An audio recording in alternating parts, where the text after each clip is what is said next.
Itu bukan sekedar angka-angka itu dia, itu adalah para pekerja yang kalau kita dari serikat pekerja serikat buruh, mereka adalah anggota kita, mereka yang punya keluarga, mereka punya sebagai tulang punggung keluarga dan sebagainya yang harus sebenarnya dilindungi. Assalamualaikum warahmatullahi wabarakatuh. Salam sejahtera bagi kita semua. Salam solidaritas. Kembali lagi di podcast Leon Indonesia. Dan hari ini saya kebetulan sedang berada di kantor DPC SPSI Kabupaten Kota Bekasi. Oke, dan langsung saja di samping saya sudah ada Kang Hermansyah. Gimana Bung kabarnya? Alhamdulillah baik Kang. Nah, hari ini kita mungkin akan ngobrol-ngobrol tentang K3 saja mungkin ya Kang ya. Ya, Oke, ke K3 atau kesehatan dan keselamatan kerja. Ya kalau saya ketemu dengan Kang Herman ini, saya suka ingat gitu ya, dulu pertama kali ya kita melakukan aksi bareng pada saat itu tahun 2000 berapa? Tahun 2017 gitu ya. Ya mungkin pada saat itu yang ya menginisiasi bareng bersama kawan-kawan SPKP, SPSI dan juga beberapa kawan-kawan dari serikat yang lain itu pada saat itu aksi aliansi rakyat peduli K3 gitu kan ya. jadi waktu itu 2017 kebetulan ada kejadian pabrik petasan di Kosambi terbakar dan sangat disayangkan menyebabkan banyak korban jiwa bagi para pekerjanya. Hari itu kita jadi tersadarkan secara senyata-nyatanya bahwa itu bukan hanya persoalan angka satu 2 3 orang yang meninggal gitu ya, tapi dari peristiwa kecelakaan kerja yang menyebabkan kematian, banyak dampak, banyak sisi yang luput dari perhatian, khususnya terkait dengan bagaimana perlindungan para pekerja di perusahaan, bagaimana pada saat terjadi kecelakaan akan mengubah hidup seseorang, dan termasuk pada saat ada pekerja yang meninggal, ada banyak orang yang ditinggalkan, anaknya, istrinya, orang tuanya, dan lain sebagainya. Tapi sisi lainnya adalah persoalan K3 seharusnya bisa menjadi tanggung jawab pemerintah yang atau dalam hal ini negara gitu ya, untuk hadir dan memberikan perlindungan buat para pekerjanya. Dan hari itu kita juga sangat geram gitu ya, karena apa yang terjadi di Kosambi sangat identik dengan kondisi K3 di berbagai kebakaran lainnya. Terakhir kita mendapati kasus yang hampir serupa di Sumatera Utara, di pabrik Mancis yang juga kondisinya hampir sama, menyebabkan banyak pekerja meninggal, kondisinya sangat buruk, tidak terdapat pintu evakuasi, tidak terdapat informasi kalau terjadi kejadian darurat. Itu yang kita bisa lihat dari hal-hal seperti itu. Tapi hari itu aliansi masyarakat peduli K3 memang turun dengan keprihatinan yang sama bahwa nasib pekerja itu hak-hak K3-nya harus dilindungi oleh negara, dan kita menuntut hak kepada negara dalam ini Kementerian Ketenagakerjaan agar lebih serius menuntaskan kejahatan-kejahatan K3 yang menyebabkan para buruh meninggal dunia dan banyak peristiwa yang terjadi setelah itu, keluarganya menderita dan sebagainya. Kemarin terakhir di awal bulan K3 Kementerian Ketenagakerjaan merilis data gitu ya terkait dengan ya seperti tahun-tahun sebelumnya mereka merilis data terkait tentang angka kecelakaan kerja di Indonesia, dan terakhir itu ada sekitar 177.000 kasus kecelakaan kerja di Indonesia, dan ya angka ini sangat meningkat dibandingkan dengan tahun sebelumnya. Nah, kalau menurut Akang gitu ya terkait dengan angka kasus kecelakaan kerja di Indonesia yang dirilis oleh Kementerian Ketenagakerjaan gitu ya, berdasarkan data BPJS. Kalau menurut Akang itu apa arti atau bagaimana pendapat Akang terkait dengan data dari kementerian tersebut? Ya, terkait dengan data-data itu sebenarnya saya mencatat tiga hal Kang Ajat ya. Yang pertama bahwa itu bukan sekedar angka-angka itu ya, itu adalah para pekerja yang kalau kita dari serikat pekerja serikat buruh, mereka adalah anggota kita. Mereka yang punya keluarga, mereka punya bagi tulang punggung keluarga dan sebagainya yang harus sebenarnya dilindungi. Yang kedua, terkait dengan angka itu kita bisa mendapatkan bahwa tren dari waktu ke waktu semakin meningkat. Ini mengindikasikan bahwa para pihak yang terlibat di isu K3 itu tidak terlalu signifikan dalam mengambil langkah-langkah. Dalam hal ini mungkin tekanannya lebih ke arah bagaimana negara memberikan pelayanan, mengawasi, lalu melakukan penindakan terhadap berbagai peristiwa K3. Ini saya pikir poin penting yang kita bisa dapatkan dari angka tersebut. Lalu berikutnya, angka ini juga menunjukkan bahwa sebenarnya angka yang terjadi di perusahaan-perusahaan mungkin jauh lebih besar, karena angka itulah angka-angka yang tercatat di BPJS Ketenagakerjaan dan pada saat terjadi kecelakaan mereka melaporkan kecelakaan kepada BPJS untuk mendapatkan santunan. Tapi saya yakin bahwa pertama masih sangat banyak perusahaan yang tidak menjadi anggota BPJS yang pada saat terjadi kecelakaan pekerjanya tidak dilaporkan. Lalu yang kedua, banyak juga anggota-anggota kita atau pekerja-pekerja yang pada saat terjadi kecelakaan justru tidak dilaporkan oleh perusahaan. Mereka mengejar zero accident, sehingga kalaupun terjadi kecelakaan mereka tutup-tutupin dan tidak dilaporkan. Saya pikir angka yang real terjadi di lapangan jauh lebih besar dibanding angka itu. Jadi jauh ini angkanya setiap tahun ada kenaikan, lalu itu bicara tentang anggota kita yang mendapatkan musibah, dan yang ketiga persoalan bagaimana kita mengambil langkah-langkah seperti dari angka-angka yang terjadi tersebut. Ya mungkin ketika bicara tentang upah yang ditangguhkan atau upah yang dipotong mungkin suatu hari bisa diadvokasi dan bisa dibayar kembali gitu ya. Betul. Tapi mungkin ketika bicara tentang anggota tubuh yang hilang, sakit, bahkan meninggal dunia mungkin ya hal tersebut tidak bisa dikembalikan gitu ya. Dan ya mengapa K3 begitu penting, dan ini bukan hanya terkait dengan masalah data gitu kan ya, tapi ini masalah tentang nyawa daripada kawan-kawan kita. Baik Kang, terkait dengan undang-undang gitu ya, kalau misalkan kita bicara tentang peraturan perundang-undangan di Indonesia ataupun terkait dengan rekomendasi undang-undangan internasional gitu ya terkait dengan keselamatan kerja. Kalau menurut Akang gitu, bagaimana Kang? Tahun lalu, tepatnya tahun 2020, kita memperingati 50 tahun mengajar Undang-Undang K3 di Indonesia. Cara pembentukan, memang kita cukup berbangga gitu ya, bahwa Undang-Undang K3 lahir di tahun 70.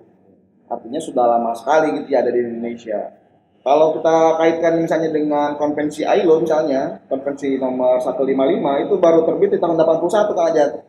Jadi sebenarnya secara regulasi kita punya undang-undang K3 yang jauh hadir di era awal-awal industri gitu ya, dan itu sangat bagus pada akhirnya gitu ya. Tapi kalau kita kaitan dengan praktik hari ini memang sangat memprihatinkan kondisi kita hari ini.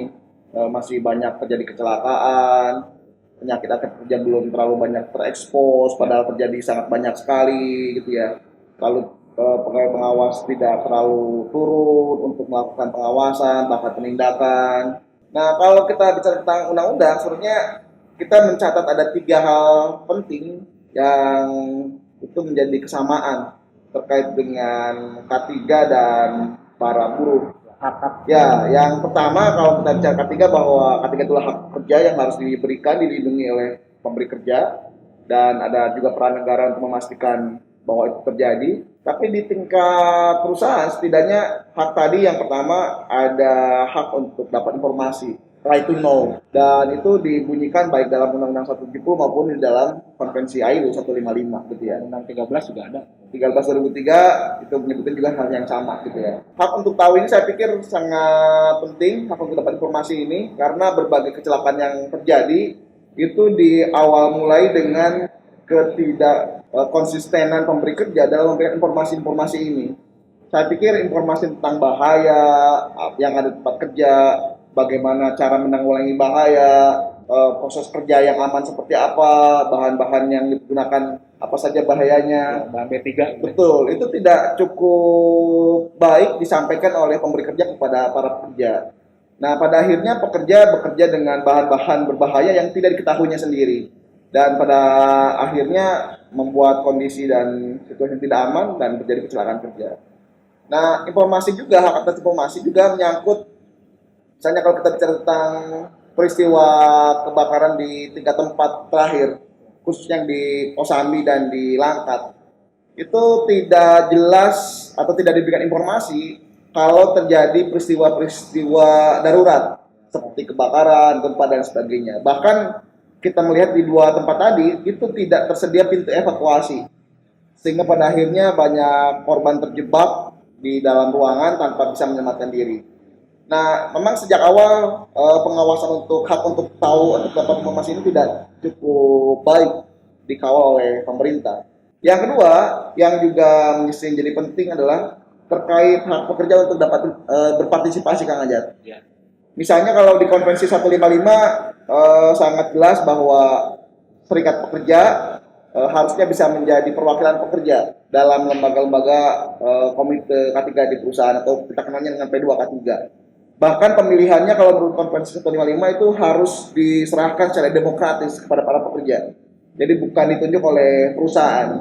Nah, di dalam Undang-Undang 1.000 juga sudah sangat jelas bahwa kita dari pekerja memang memiliki hak untuk berpartisipasi dalam P2K3. Baik dalam menyusun kebijakan K3, melakukan pengawasan, termasuk melakukan investigasi kecelakaan secara bersama-sama dengan manajemen dan pihak terkait, otoritas terkait. Dan yang terakhir yang saya pikir juga penting dan hari ini masih banyak bermasalah, yaitu terkait dengan hak untuk menolak pekerjaan yang tidak aman. Ya, jadi hak untuk menolak pekerjaan yang tidak aman. Jadi hari ini masih banyak pekerja di Indonesia yang mereka sudah tahu ada hak ini, tapi pada saat mereka akan menyatakannya mereka mengalami ketakutan, takut dianggap tidak melaksanakan perintah atasan sehingga pada akhirnya mereka dapat sanksi dan lain sebagainya. Nah, isu yang seperti ini memang harus terus diperjuangkan khususnya oleh serikat pekerja serikat buruh yang ada gitu ya. Karena bagaimanapun juga serikat pekerja punya peran yang sangat strategis di isu K3 ini. Baik, Pak. Ya, ada beberapa hal penting gitu ya, mengapa buruh harus berpartisipasi, karena buruh lah yang pertama kali bekerja dan ketika kecelakaan maka ya buruh lah yang pertama kali mendapat musibah itu gitu ya. Terluka, sakit, bahkan meninggal dunia. Disinilah pentingnya peranan serikat pekerja gitu ya dalam melakukan advokasi atau mengawal bagaimana atau memastikan para buruh, kalau istilah Kang Herman itu berangkat sehat, pulang selamat gitu. Nah, terkait dengan peranan serikat pekerja, Bu. Kalau realitas di lapangan gitu ya terkait dengan apa? Uh, advokasi atau memastikan tempat kerja yang sehat dan aman, apa saja kan sebenarnya tantangannya atau sebenarnya bagaimana perjuangan kawan-kawan di lapangan? Ya, ini bagian yang paling menarik yang Ajat. Saya pikir ini isu yang masih relevan dan pasti akan terus didiskusikan secara intens untuk tahun-tahun yang akan datang.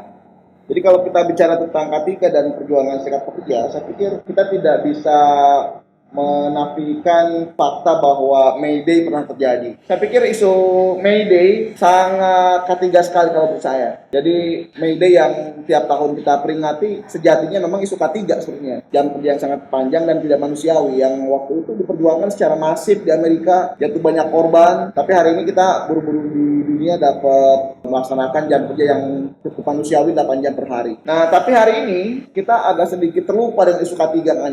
Jadi kita lebih asyik masuk bicara tentang upah, tentang status kerja dan lain sebagainya. Tapi kita sangat jarang menyentuh isu K3. Nah, ini saya pikir menjadi isu yang penting baik untuk serikat pekerja di tingkat perusahaan maupun serikat pekerja di tingkat nasional. Nah, tingkat perusahaan misalnya, kalau kita membaca masih sangat sedikit perjanjian kerja bersama atau PKB yang mengatur K3 cukup komprehensif. Kalau kita baca PKB itu paling isi cuma 3 pasal gitu ya, tentang APD biasanya gitu ya, tentang disiplin K3 dan sebagainya. Tapi sangat sedikit misalnya yang bicara tentang PAK, tentang bagaimana menolak pekerjaan tidak aman gitu ya, bagaimana hak pekerja untuk dapat APD cuma-cuma dengan standar yang baik gitu ya, dengan standar yang baik, betul. Atau juga medical check up yang berbasis resiko. Ada medical check up yang sifatnya umum, ada yang sifatnya khusus, bahkan termasuk medical check up purna bakti sebelum pensiun, itu pun masih sangat jarang dilaksanakan. Nah, kita melihat ini hanya satu isu penting nih, yang saya pikir kenapa K3 luput diperjuangkan, karena di dalam internal serikat sendiri sangat sedikit serikat yang melengkapi dirinya dengan program kerja K3. Nah, ini yang menyebabkan bahwa isu K3 menjadi isu yang pinggiran atau isu yang termarginalkan di kalangan serikat pekerja serikat buruh. Karena di program kerjanya pun mereka sangat sedikit ngomongin tentang K3. Kalau kita bicara tentang program K3 ya bagaimana misalnya ada pelatihan K3, ada advokasi K3, termasuk mengadvokasi kebijakan K3. Ini yang sangat jarang kita dapatkan di berbagai serikat pekerja serikat buruh. Ya, salah satu jaminan bagi para buruh untuk mendapatkan tempat kerja yang sehat dan aman ini ya tidak hanya dengan perundang-undangan gitu, tapi sebenarnya yang paling real itu adalah KKB gitu ya Kang ya. Betul.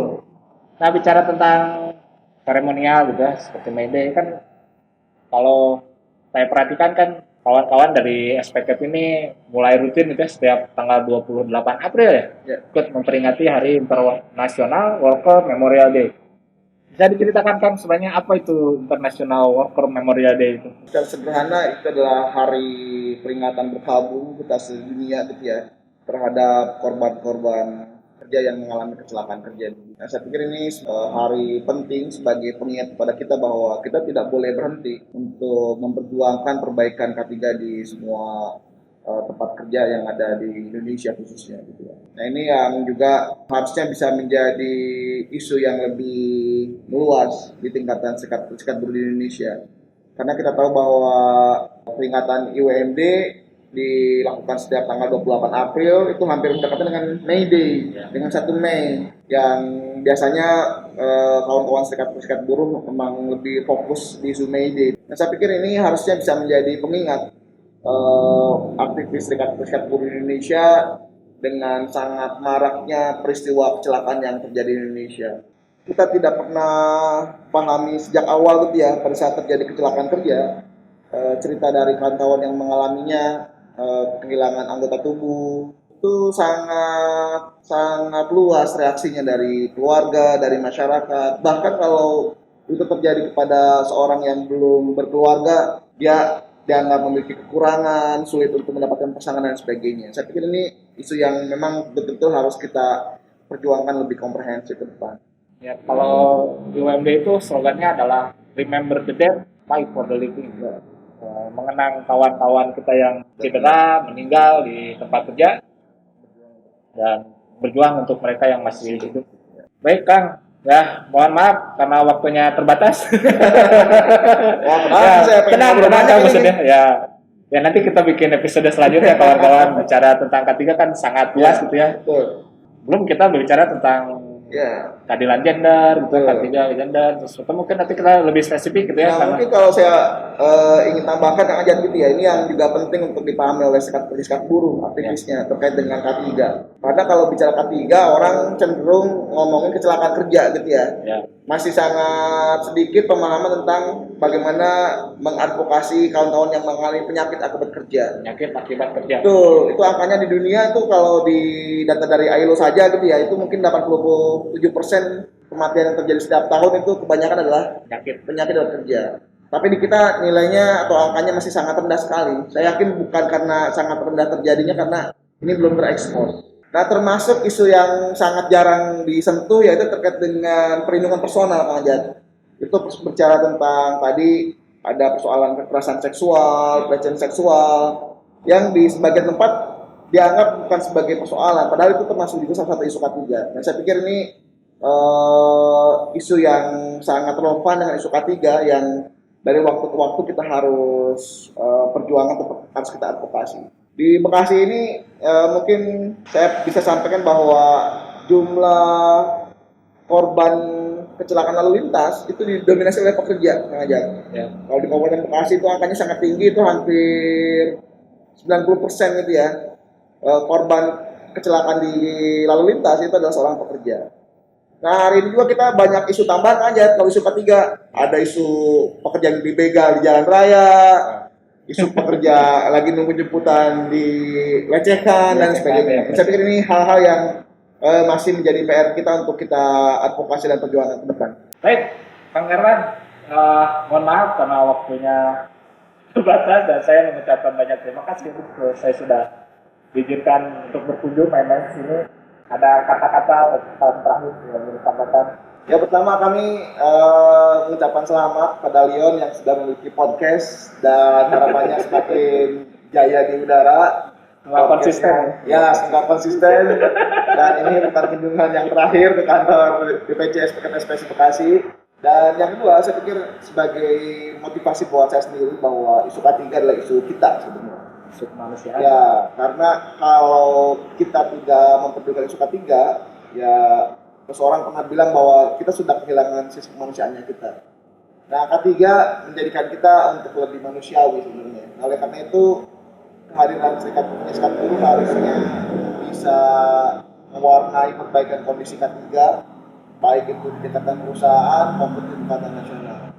Jadi mulai dengan langkah kecil, langkah yang nyata, tapi itu sangat menentukan buat kesehatan dan keselamatan para anggota. Oke, Kang Herman, terima kasih banyak atas waktunya. Sama-sama Kang Ajat. Baik, kawan-kawan, sekian dulu podcast kita hari ini. Sampai jumpa di episode selanjutnya. Tetap semangat, salam solidaritas, panjang umur solidaritas, dan salam ketiga. Sehat, kuat, dan selamat.